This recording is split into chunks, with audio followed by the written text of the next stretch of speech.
Hola amigos, yo soy Yeya Tapia, esto es Conociendo Más MX y pues seguimos en estas entrevistas, esperemos que estemos muy bien y pues hoy me da muchísimo gusto estar platicando con Leonardo Cárdenas, psicólogo, terapeuta familiar. Pues me encanta platicar, aunque sea a la distancia contigo, de realmente eres un gran psicólogo, eso me agrada muchísimo, un profesional y pues dime, vamos, qué más preparaciones tienes? Pues bueno, por las tardes a veces hago de comer. Eh, Hago tamales Hago tamales. con esta Bueno, pandemia. me he diversificado un poco. Bueno, la parte de sí, soy psicólogo con especialidad en psicología clínica, soy tanatólogo y tengo especialidad también en terapia infantil. Entonces, ahí son mis credenciales. Tengo algunos otros diplomados también en evaluación psicométrica, he participado como perito en algunas situaciones en la PGJ, he dado clases, entonces ahí tengo varias cosas en mi haber. Pues estamos viendo un pequeño fenómeno. Ahora sí que sabemos que existe, sabemos que puede ser, pero a veces pensamos que no va a existir en nosotros, que es la depresión por esta pandemia.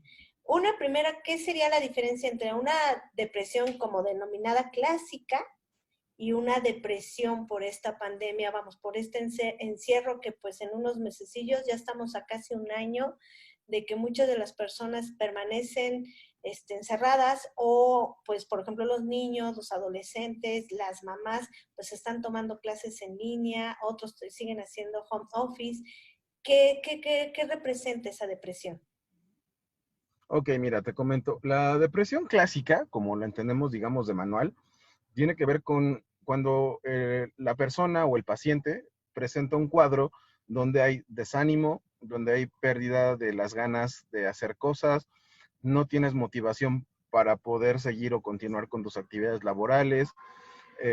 Una depresión profunda, por ejemplo, va a hacer que no te levantes ni siquiera a comer, que no quieras ver a nadie, te aíslas, entras en un estado donde todo lo que pasa a tu alrededor ya no te interesa, te da igual si pasa o no pasa.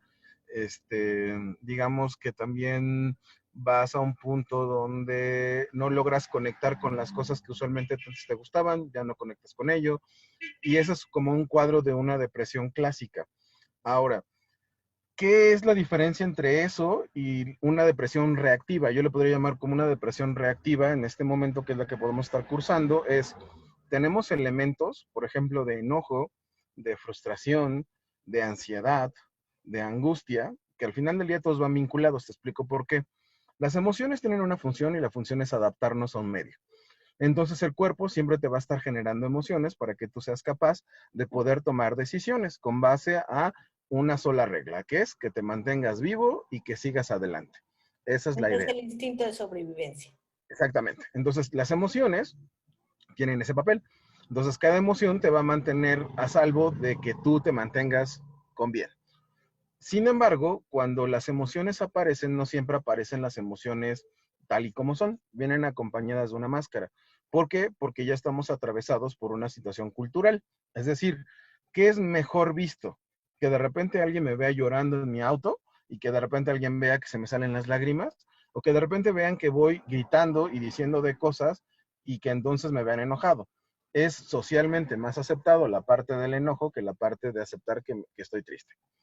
Pero en este caso, haz de cuenta, las emociones cuando no logran su cometido y tú no tomas decisiones y no avanzas, van acumulándose. Haz de cuenta que es como un río y el agua que va llegando y se estampa con un dique. Poco a poco, si ese dique no es lo suficientemente fuerte, lo que va a suceder es que se va a impactar y va a comenzar a generar presión. Ahí aparece la angustia, la ansiedad y los ataques de pánico, ya en una expresión mucho más grande. Si a pesar de tener todo esto, tú no le haces caso a estas emociones, te manda un proceso depresivo. ¿Por qué? La depresión, su función, podríamos llamarlo así, es que entres en una situación de toma de conciencia, que analices las respuestas que estás dando ante las circunstancias para que entonces puedas tomar cambios y acciones que te muevan de ese punto donde te encuentras. Diría uno de mis maestros, lo peligroso no es sentir, lo peligroso es quedarte instalado en una emoción, porque ahí es donde puedes comenzar a tener ya una distorsión de pensamientos y otras cosas. En el caso de esta pandemia, todas las situaciones que nos podían permitir evadir o no hacerle caso a estas emociones, no están. Por ejemplo, antes te podías ir al cine, veías una película, te proyectabas y te sentías más tranquilo. Te pones a Si no, llorar y ya. En el exacto, asiento. veías a tu grupo de amigos, decías hasta de lo que se iba a morir aquella persona con la que estabas enojada, te desahogabas, te echabas unos alcoholes y tan, ¿no?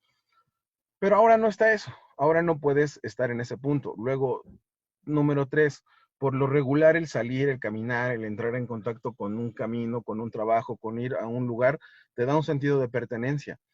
Y ese sentido de pertenencia ahorita, en este instante, también se vulneró. ¿Por qué? Porque de repente estás haciendo home office, de repente también todos tus sentidos se alteran porque de repente estás trabajando pero estás en casa.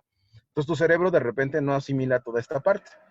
Al no asimilar todo esto y no tenerlo claro, podemos entrar en una trampa, que sería la depresión en la que estamos cursando, pero no la vemos como depresión porque de repente puedo estar como reactivo con mis familiares, puedo de repente enojarme más fácilmente, puedo perder más rápidamente los estribos, de repente puedo gritar más fácilmente, pero lo veo y lo tomo como estoy enojado. Pero en el fondo estás atravesando por un periodo de adaptación que no logras hasta cierta manera comprender del todo, y eso te lleva justamente a este punto, es decir, enmascaramos el síntoma. Exacto, y por ejemplo es cuando viene, ahorita que retomas el de que eres más explosivo, te enojas más, y es cuando viene la frustración y viene la confusión en decir, ahora que estoy con mi familia, no estoy bien con mi familia. O sea, no nos estamos llevando mal. Entonces el problema es la familia, el problema es que yo no quería estar con mi familia, yo no quería, sí, y empiezan a resurgir problemas que realmente no hay. Y lo que pasa es que culturalmente, también seamos honestos, digamos que no estamos acostumbrados a trabajar o a convivir con las personas que queremos y amamos, pues más que te gusta de periodos de 6 horas, que eran los fines de semana que estábamos acostumbrados quizás a convivir con nuestros seres queridos, y todo lo demás parte del tiempo estábamos acostumbrados a tener una rutina que nos extraía de esta parte y nos permitía generar un equilibrio. Pero ahora todo el tiempo estás en casa, te haces consciente de las situaciones que hay en casa y ahora sí interactúas con la otra persona, y al no estamos acostumbrados a generar equilibrios ni a desarrollar esta forma de generar, ¿cómo se llama? Negociaciones. Y nos enfrentamos contra algo que obviamente no pasaba cuando nos evadíamos o cuando teníamos como distraernos. Entonces, eso es lo que complica en esta pandemia la situación. Ahora, otra situación, el encierro. Obviamente que el estar encerrados te predispone, y cualquier animal que tú lo tengas encadenado y que no pueda salir o que no tengas espacio, se vuelve más agresivo. Obviamente que a nosotros también nos pasa, o sea, si tú estás todo el tiempo en una misma situación, en una misma dinámica, en una situación hasta monótona, vas a caer en ese punto donde se van a disparar ciertas situaciones de agresión, porque o sea, como no estamos acostumbrados a lidiar con nuestras emociones, tampoco nos han enseñado a establecer límites. No somos claros, no nos comunicamos de manera efectiva, no somos asertivos y caemos en todo esto. Y entonces es más sencillo que de repente nos enojemos, porque es lo que socialmente es más válido que el hecho de aceptar de me siento mal y estoy triste en el fondo porque no estoy logrando tener los satisfactores que tenía anteriormente, no me estoy sintiendo útil, no me estoy sintiendo reconocido, no tengo un sentido de pertenencia, y a eso súmale que ahora tengo que lidiar con esto que no estaba acostumbrado a sentir con las personas que interactúo y que en teoría son las personas que amo, pero ahora resulta que de repente después de un día de trabajo ya no la soporto. Exacto, o viene la confusión de, bueno, es que entonces no lo quería tanto, Exacto, y no es que o no lo no la quieras. quería tanto, o bueno, es que mis hijos no son lo que yo pensaba, o los Uh -huh. niños, mi mamá no es como la que yo pensaba. Y Exactamente. entonces es cuando viene la confusión de cómo llevarme con mi familia, con mis seres queridos en la pandemia. O nunca te quise, ¿no? Algo que fíjate que puede ayudar mucho, es algo que estaban recomendando en las escuelas, y era el hecho de que conserves ciertas situaciones de tus hábitos. Por ejemplo, te levantes a la hora que te levantabas como cuando ibas a trabajar, ¿no? Más o menos. Digo, no vas a tener que usar el transporte, pero a lo mejor te levantas a las 8, te bañas, te arreglas como si fueras a trabajar y te colocas con esa situación, en esa dinámica, en ese punto. Estableces los horarios y también marcas que esa disponibilidad que antes a lo mejor podías tener, la vas a restringir y haces como un horario donde estuvieras trabajando. Entonces, el tener los horarios, el tener la parte de la vestimenta, eso te ayuda a adaptarte a esta nueva realidad. a que si de repente está chillando el niño y vas y ya lo atiendes y te hizo fácil, y de repente que el marido te vea la mano y te dice, oye, ¿qué quieres? Que ya tengo hambre, hazte unas quesadillas, ¿no? Y que de repente tú lo ves a él y le dices, oye, ya se acabó el gas, ve y cámbialo y está en la junta. Entonces, todo eso es lo que tenemos que trabajar. Ahora, eso es lo que pasa, o sea, dices, bueno, ya que va el marido ahí, oye, ya que estás aquí, hazte esto, hazte el otro, y llega un momento en que dices, ¿cómo combinar el trabajo y la convivencia familiar? Que los veo todo el día. Lo primero es establecer horarios y generar hábitos. Entonces, por ejemplo, respetar incluso tus horarios de comida, ¿no? O sea, por ejemplo, a las de 3 a 4 vamos a comer, ¿no? O más o menos tratas de irse adaptando y lo vas trabajando. Eso te va a ayudar a tener como un cambio no tan brusco de tus actividades que tenías y eso te va a dar cierto nivel de certeza. Lo otro, es natural y va a ser normal que de repente cuando uno tiene estos dos elementos de distracción, generes estrés y generes ansiedad. Entonces, lo más importante es que creemos una serie de actividades que nos permitan generar esta convivencia. Por ejemplo, juega Jenga con tus hijos, jueguen juegos de mesa, de repente hagan alguna actividad en el patio si tienen patio, permitan crear una convivencia que permita bajar estos niveles de estrés. Yo recomiendo, si pueden también, es el manejo del ejercicio en casa. O sea, que tú tengas una rutina, que te levantes temprano, hagas por lo menos unos 45 minutos de ejercicio, va a permitir que parte de esa energía que puedes estar acumulando la puedas descargar de forma adecuada. Entonces, iríamos con lo siguiente. Número uno, crear hábitos, respetar hábitos, establecer horarios. Número tres sería la parte de tener una forma de descargar que puede ser el ejercicio.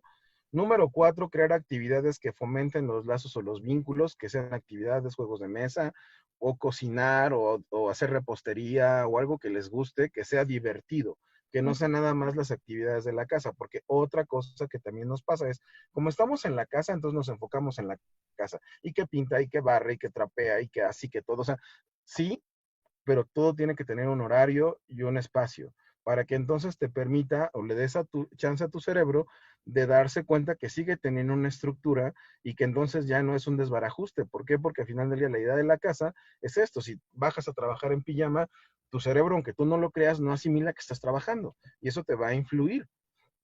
Vemos que los que nos van a estar escuchando y viendo, hay de diferentes horarios. Hay, por ejemplo, hay con pequeñitos, con de 0 a 3, 5 años, 6 años, hay convivir con adolescentes, hay con parejas solas y personas que están completamente solas en su casa, que nada más son ellos solos o ellas solas, donde está un matrimonio, nada más un miembro, son dos personas en miembros de la familia, o está el abuelito, la mamá, el papá, el suegro, o sea, toda una generación.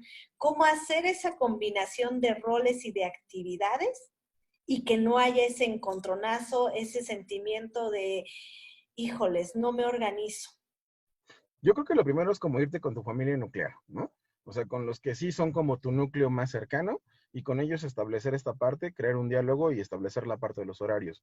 A lo mejor de repente que tú quieras hacer que todo este horario abarque a toda la familia que está, va a ser un poco complejo porque no todos se van a adaptar a esta parte, pero comienza con tu gente cercana. O sea, es decir, con tu hijo, con tu esposo, esa es la primera línea en la que vas a trabajar. Obviamente que a los demás lo que puedes solicitarles es una situación de respeto hacia los hábitos que establezcas con estas personas, ¿no? Y que también tú platiques con ellos y les digas en qué momento pueden contar o no con tu apoyo y de qué manera se pueden hacer las cosas. O sea, yo creo que lo primero es con tu familia nuclear, con los cercanos. No pretendas llevar todo esto a todos los miembros que viven en una casa, porque ahora estas son tres familias y de repente dices, pues no vas a poder abarcarlos a todos. Esto es como petit comité, diríamos por ahí.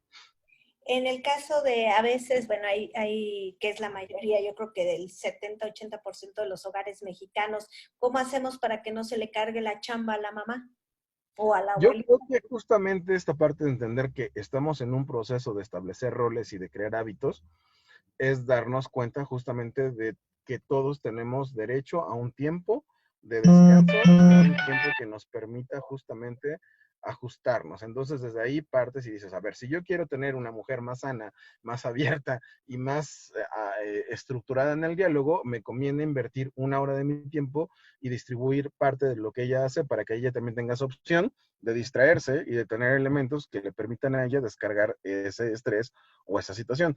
Si tú le dejas a alguien toda la carga, va a presentarse otro síndrome que le llamamos síndrome de burnout, que es mucho también de lo que pueden estar viviendo en las familias, y ese síndrome de burnout o el síndrome del quemado habla de un cansancio excesivo de alguien que se encarga de hacer la mayoría de las cosas y que va a llegar a un estado justamente depresivo y de enojo. O sea, la depresión, ojo, el hecho de que estés triste no significa que no puedas estar enojado. O sea, van combinadas, o sea, no son exclusivas. Y después también hay una situación que vemos ahora sí en esta nueva normalidad aquí es de que uno sale y otros sí se quedan en la casa. ¿Cómo hacer esa combinación psicológica? Porque pues lo vemos así, dicen, bueno, ¿por qué él sí sale a trabajar? Porque en su trabajo, porque su oficio lo requiere, por necesidad tiene que salir a trabajar y otras personas se tienen que quedar en casa por ser grupo vulnerable. ¿Cómo combinar esa psicología y que no haya ese problemilla de diferencia? Yo creo que eso tiene que ver con la habilidad para distribuir las actividades, como lo decíamos, por ejemplo, a lo mejor digo, las personas de la tercera edad, pues no las vamos a mandar al mercado, ¿no? Pero, por ejemplo, sí podemos decirles, ¿saben qué? A lo mejor sí podemos subirnos al auto y de repente irnos rápidamente a caminar a un parque, que ahorita sí están abiertos los parques, y de repente mantenemos nuestra sana distancia y caminan un rato, ya salieron un poquito de esta dinámica y eso te puede ayudar. Pero, por ejemplo, con las personas que de repente salen a trabajar o no, yo creo que la salida, por ejemplo, al supermercado, la salida a comprar ciertas cosas, se puede ir intercambiando y eso nos va a ayudar a que todos podamos salir en algún momento de una dinámica que nos establezca esa monotonía. Y eso te puede ayudar bastante. ¿Cuándo es el momento adecuado para acudir a un especialista? O sea, que tú digas, Yo creo que bueno, sí cuando, estoy cansada, sí estoy enojada, pero aguanto, pero estoy yo creo bien. que Yo creo que cuando tus emociones comienzan a rebasarte, es decir, cuando de repente ya alguien te dice buenos días y tú ya entras en esta parte del enojo o ya estás muy triste o de repente de la nada entras en estados emocionales profundos y de repente te notas que ya todo el tiempo estás como muy fastidiada, que buscas en quién descargar tus emociones, que de repente sientes que ya no tiene sentido lo que estás haciendo o que de repente la primera que alguien te contesta algo, tú ya estás buscando pelear, ese es el momento adecuado para que tú acudas con un especialista. Y sobre todo también abrirnos a estas nuevas tecnologías, o sea, no necesitas necesariamente ver al especialista in situ para que puedas tomar una terapia. Puedes hacer una terapia perfectamente bien desde una videollamada. Estamos hablando mucho del momento de cuando nos enojamos por el encierro y todo, pero también hay a veces una tristeza profunda, un sentimiento de que las cosas no se van a resolver o un sentimiento de miedo. ¿Cómo afrontamos eso y cómo decimos, yo sé que es La difícil? mejor manera de afrontar siempre un miedo, y eso es independiente de ahorita, es con acciones. Y las acciones son como aquello que se encuentra en nuestras manos. Por ejemplo, ¿qué puedo hacer desde poner el tapete con cloro en tu casa, desde el hecho de estoy usando el cubrebocas y la careta, desde tengo, por ejemplo, y lo vemos y como ejemplo, ¿no? Traigo mi gel, traigo mi desinfectante de manos, traigo en el auto Y el todos, desinfectante de todo lo que necesitas. Entonces, son elementos que te permiten tener o crear un espacio seguro. Obviamente no eres invulnerable, pero eso reduce la capacidad de que te suceda.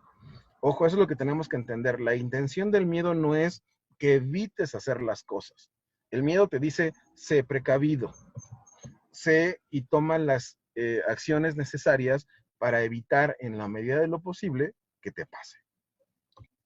ahora vamos a un tema un poquito difícil y lo quiero tratar con todo respeto más en este tiempo porque hay mucha gente, hay hogares en donde ya han perdido un familiar, alguien muy querido, como es decirles, todo va a estar bien. Sé que es Yo, difícil. yo creo que de las frases que tenemos prohibidas es decir, échale ganas, el todo va a estar bien, el todo va a pasar, el tiempo lo va a curar. Creo que son frases que no te ayudan en nada. Creo que más bien es el hecho de permitirles aceptar la frustración y el enojo que puedan estar experimentando, que les pueda parecer injusto justamente que estas personas ya no estén con ellos, que de repente a lo mejor puede que se hayan super cuidado y también les tocó que se hayan infectado y que a lo mejor no tuvieron la suerte de poder haber librado esta batalla contra el COVID. Pero yo creo que lo más importante primero se llama comenzar a aceptar lo que estoy sintiendo. Y lo primero que vas a experimentar es negación. O sea, lo primero que te va a pasar es decir, esto no es cierto. Y a lo mejor también que desarrolles sentimientos de paranoia y que de repente no te parezca justo, que estés enojado con el sistema, que estés enojado con el gobierno, que estés enojado con esto que te está pasando. Entonces, lo primero que tenemos que hacer es, en vez de juzgarlos y decirles, ya cálmate, ya relájate, es, dale, o sea, escribe todo lo que estés sintiendo en una hoja y descárgalo. Cómprate un saco de box y pégale hasta que te canses. Sal a dar caminatas si está a tu alcance hacer una caminata, ve y hazlo.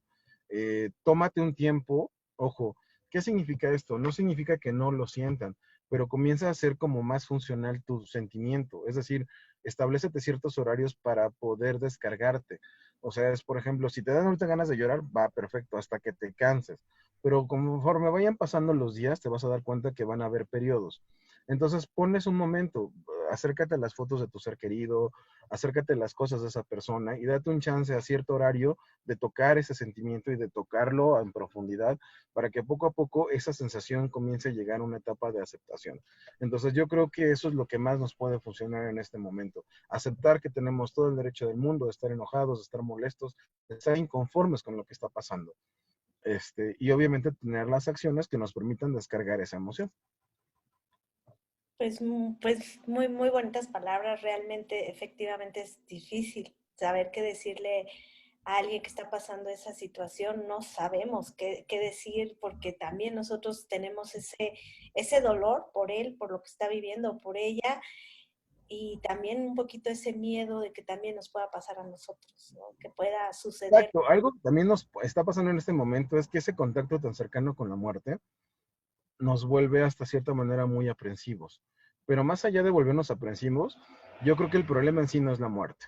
Yo creo que el problema en sí es qué es lo que hacemos con el tiempo que tenemos. O sea, ¿cómo estamos aprovechando estos tiempos? Yo creo que una manera de combatir esa incertidumbre de la muerte es deja de postergar aquello que no has hecho y comienza a actuar en este momento. Comienza con abrazos virtuales.